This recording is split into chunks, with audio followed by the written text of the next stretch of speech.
Thanks for joining us for another edition of Weekend Winners, proudly brought to you by One Equine. For the equine athlete, we are back at Albion Park on Saturday night. It's another great program. You can tell the carnival's getting closer and closer, all of these good horses each and every week. We got Leap to Fame last week. Guess what? We've got him again. This time, he's back behind the standing start tapes. He takes on a standing start race over 2,138 metres. He's off 30 metres. He looks thrown into that race, so that's going to be very interesting to see how he handles the stand start. He's only had the one previous attempt. That was last year when he scored in track record time, taking out the Flashing Red. So we get to see him again, Leap to Fame. Looking forward to that. He comes up in race number 6. The open class pace is very intriguing. That's race number 3. Burkakara, only a 4-year-old. He's only had 10 career starts. Here he is lining up in the open pace. We've got the mares open. The trot race is very, very good. And just as an added bonus, one of the best 3-year-olds in this part of the world, he's back in action on Saturday night in Fade Away. So there's something for everyone there on Saturday night. It is a cracking program when we start nice and early again. The first race underway at 4:52. In this edition of Weekend Winners, we're going to chat with Nathan Dawson and Jack Chapple. Nathan Dawson's in the hot seat to go through his book of drives on Saturday night, and he joins us now. Nathan, appreciate the time. Good to be on, Chris. We start with race 2, and this is a good race to start with you on Saturday night. This is the Band 5 pace. It looks a good race on paper. Your drive is My Alderman Buddha, an easy winner last week. What are the expectations here going into this race this weekend? Yeah, he's racing well.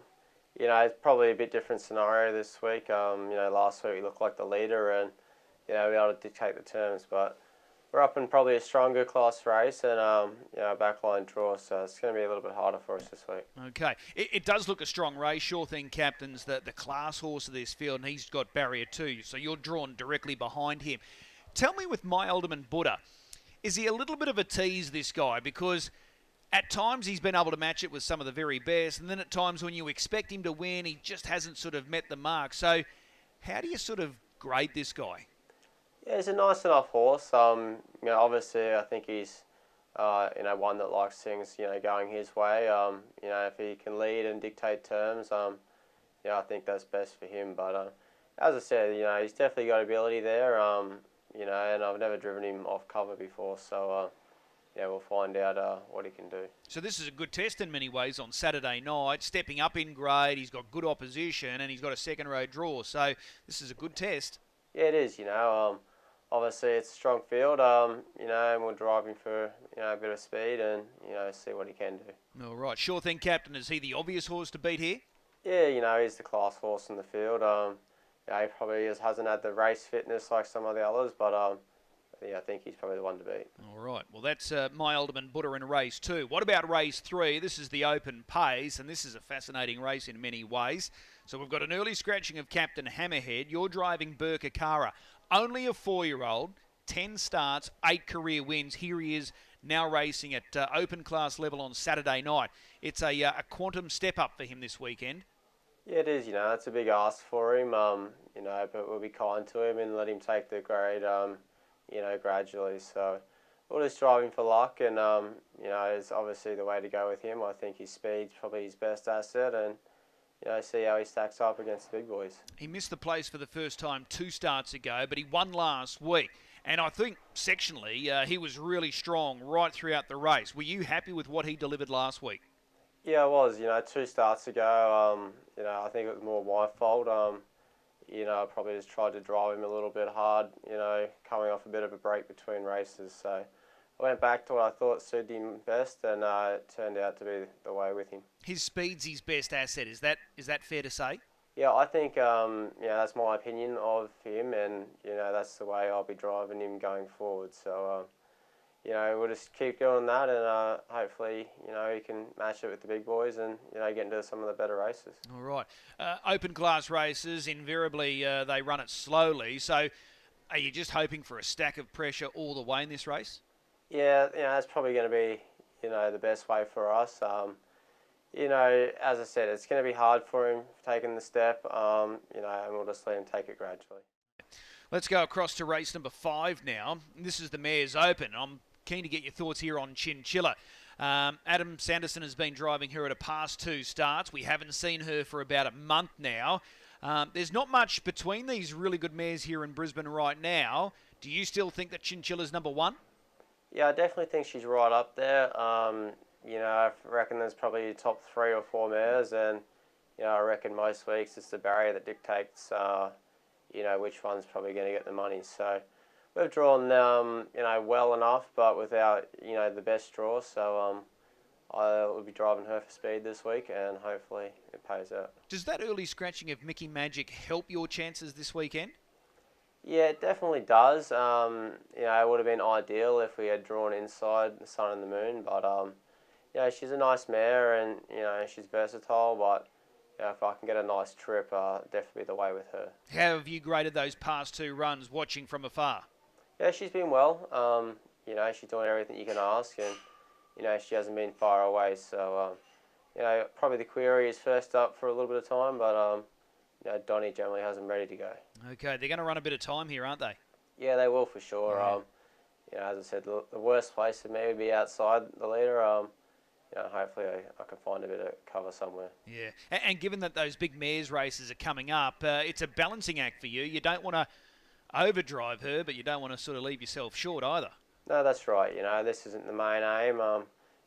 Down the track's probably where we want to be, and be coming right at the right time. So get it through, this week, and try to do the best we can, without giving her a gut buster. All right. Race number 6. This is the Pacers Band Handicap race featuring Leap to Fame. You're driving Danger Zone here. Can he run top 4? I think if he gets away, I think he can. He's definitely got ability on his side. So if we can find a nice spot and follow them around, we'll be there somewhere. Are you confident you can get him to step away cleanly? Oh, I don't know. I struggle with it a bit sometimes, but fingers crossed we hit the ground running. Old mate Larry looks hard to beat here, doesn't he, off 30 metres? It's a race well found. Yeah, he does.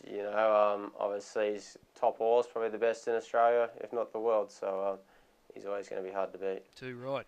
What about race 7? Colby, he was able to score and score easily last Saturday night. Is there any reason why he can't go back-to-back? No, I think it's a nice race and a good draw for him. So I think if we get a good trip and there's a bit of speed on, look for him late. Do you think there will be good speed in this race when you look at that front line? Is there enough there to make sure that it is a genuinely run race? It's hard to tell. Sometimes you think there won't be, but other times there is. But fingers crossed for our sake there is. Did it feel as easy as it looked last Saturday night driving him? Yeah, I thought I'd have to pick up pretty well to get over Pete's, but 50 metres out, I was pretty confident that we had him covered. Yeah, he toyed with him in the end. He really did. I was a little bit surprised how fast he got to him and how easy he done it. So, as I said, it's a good draw again, and see how we go. Do you think he could go a little bit further than what he's got here on Saturday night? Yeah, well, the main aim was just to try and win one and then probably send him home. But I said to Charlie, the way he's going, it'd be silly to do that, and keep going until he starts to struggle. All right, well, that's Colby in race number 7. What about race 8? Loveresh is your drive. She's drawn the outside of the front row here. But when you break it down, she's the class runner of this field. Yeah, she is. She's probably had a couple of tough trips. Things haven't gone her way, but she's definitely the class runner. And, if we can get some luck, she's definitely got the class there on her side. Punters can be a little harsh, and I think that's a good point that you raised there, that we're probably expecting her to win a few races by this stage, but to your point, she hasn't had too many ideal trips, and I don't know how you play it from gate 7 this week, but if she gets any sort of luck, she's going to win sooner rather than later. Yeah, I definitely think so. She's obviously a nice mare, and I definitely think barrier draws help these days. You can have the class horse, but the way the races run so hard, it just makes it difficult for them if you're off the track. But if we can get a bit of cover, that would be ideal for me. Would you be more confident if this race was 2,138 metres compared to the mile? Yeah, I think so. You probably got a little bit more time and more options, from out there. So, I think that would have been better for us. All right. Race number 9, this is the 3-year-old Open. This is a really good race as well. Fadeawait's back in action. Your driver's Macklemore Checks. I think he's a very underrated type, this guy. He was good last week in the Breeders' Classic. How do you rate him? Yeah, I agree with you. He's very lightly raced. He's got no idea what he's doing at the moment. So he's getting better all the time.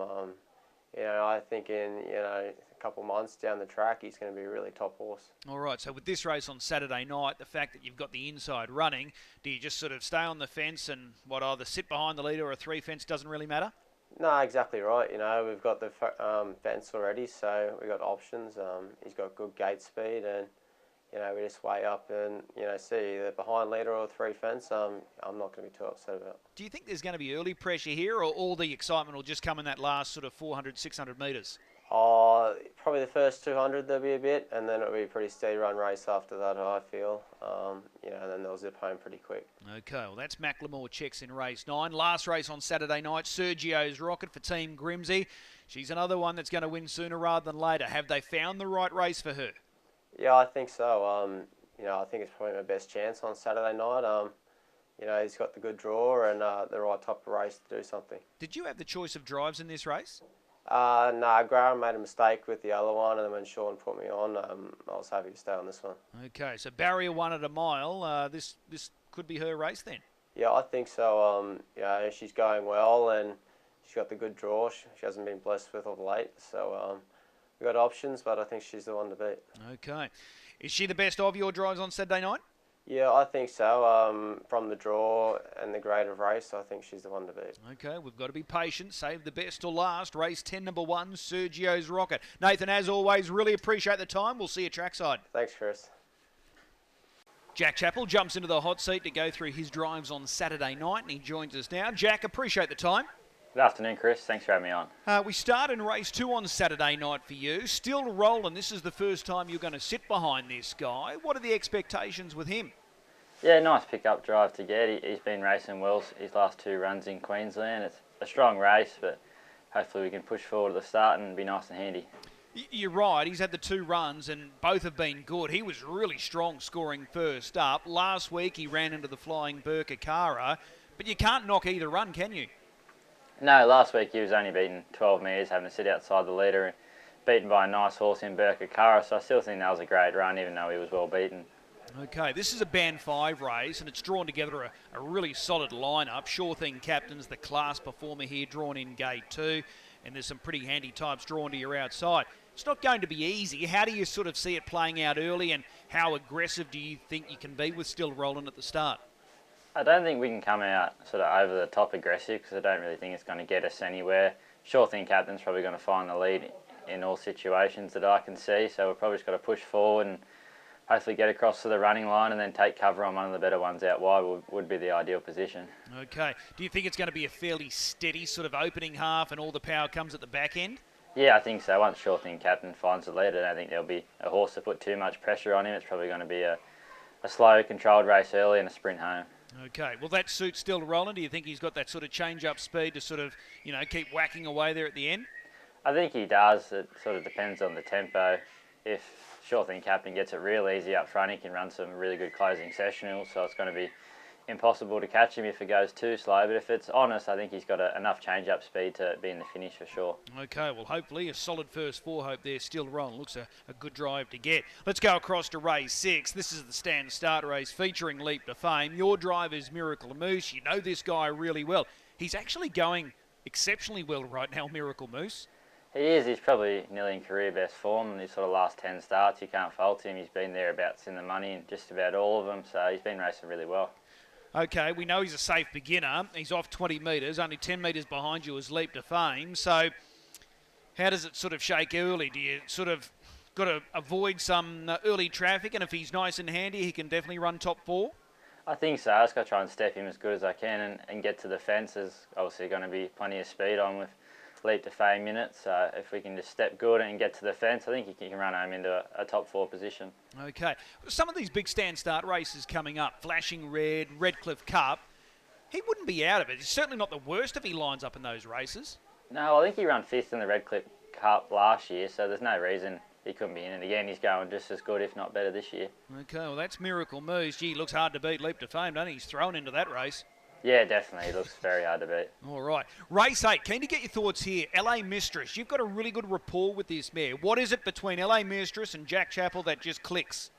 I think it's more just luck. I've sort of had 3 wins on her. It's just all fallen into place. I've had the perfect draw and the perfect run, so put it more down to that. It's just sort of all gone to plan at the right times for her. All right. I think you're selling yourself short here. So does luck sort of look like playing in your favour again here on Saturday night from that draw inside of the second row? Yeah, I think it maps okay. I'll probably be in a 3-fence position if the one sits on fireball, which isn't the end of the world in them sort of races. If there's a genuine tempo, it's definitely a spot she can win from. Okay. So is she the type of horse, Jack, that if you don't use her early, she's much more effective, or you can use her a little bit early and she can still finish off her races as long as she gets that little bit of cover? Yeah, I think she's pretty versatile. You can use her and do a bit of work to get into a position and she'll still find the line, or if you don't have to, she's just got a great turn of foot. It's saved up for one run. Okay. It looks fairly open, this race. The key horse here is Our Ultimate Ebony, drawn off the second row. She came up last year for the Queensland Oaks, but it's just going to be interesting to see how some of these mares perform in this race, given their barrier draws. Yeah, definitely. It's a very open race. It could go a number of ways, so yeah, it'll be interesting to see how it plays out. All right. In time, though, LA Mistress will pick up a qualifying race like a mare's quali. It may not be this week, but in time she will get one. Yeah, definitely. There's no reason she can't. She's a versatile mare, and if it goes her way, she can definitely get a mare's quali for sure. All right. What about the last race? Speaking of mares, it's another good combination here. Jack Chapple, Bev the Goat. Is she your mare? Is that what it comes down to? You seem to drive her all the time, so you just click with this one.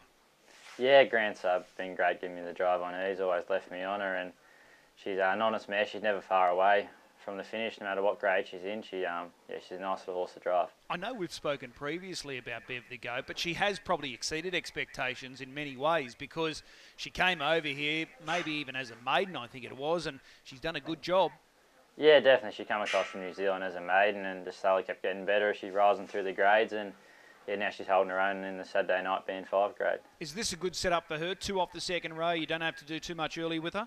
Yeah, definitely. It's probably the perfect draw for her. It sets up well. She's got a great turn of foot, and even better if you don't have to use her early. So it's a perfect trailing draw just to come with one run. And if there's good speed early, she can definitely come home over the top. It's a very even field, isn't it? It is. There's not one that you could single out to say is the best chance. It's a very open race. Okay, well, hopefully there's a winner or two for you there on Saturday night. Which one are you most looking forward to? Probably Bev the Goat. I think she's the best chance. Okay, Bev the Goat in the last. Race 10, number 9. Hey, appreciate the time as always, Jack, and we'll see you trackside. Thanks, Chris.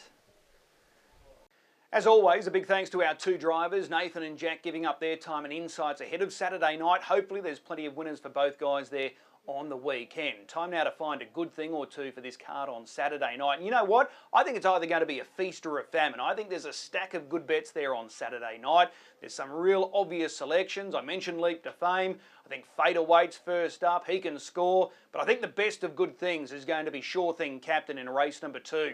He comes up with gate 2. He hasn't trialled in readiness for his return to racing, but he's clearly the class horse of this field. I think he pounces straight on the early lead and gives nothing else a look in. So he's the best of good things, but you could easily look around and find a few other good bets on that program. Maybe a big multi might be the best way to play on Saturday night. If you are gambling, please do so responsibly. My best bet, race 2, number 2, Sure Thing Captain. 10 races, cracking card, first race, 452. See you trackside.